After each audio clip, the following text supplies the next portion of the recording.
అస్సలాముఅలైకుం వరహమతుల్లాహి వబరకాతుహు. Hi friends, ఇందులో ఈరోజు తోటకూర పప్పు తయారీ విధానం.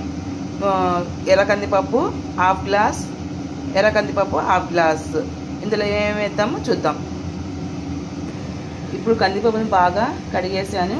తర్వాత ఇందులో కావాల్సిన పదార్థాలు: 4 పచ్చిమిర్చి, ఉల్లిపాయ, 4 టమాటా. ఈ మొత్తం కలిపేసి వేసేద్దాం. తోటకూర వేద్దాము.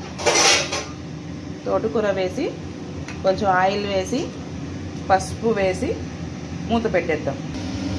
ఇలా పొయ్యి మీద పెట్టిన తర్వాత 3 విజిల్స్ వచ్చిన తర్వాత తీసి దించేద్దాం. పప్పులో తగినంత ఉప్పు, కొద్దిగా కారం వేసి మెత్తగా రుబ్బేసుకోవాలి. ఇలా మెత్తగా రుబ్బుకున్న తర్వాత వేసుకోవాలి. తాలింపులో పప్పు దినుసులు, అలాగే వెల్లుల్లి రబ్బలు, అలాగే ఉల్లిపాయ, ఎర్రమిరపకాయలు,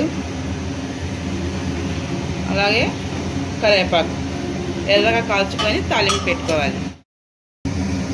ఇలా తాలింపు దోరగా కాలిన తర్వాత ఇందులో రుబ్బుకున్న పప్పు ఇందులో వేసేసుకోవాలి.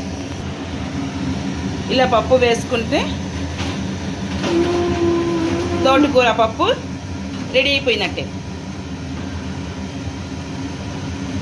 ఇలా చాలా ఈజీగా పప్పు తయారు చేసుకోవచ్చు.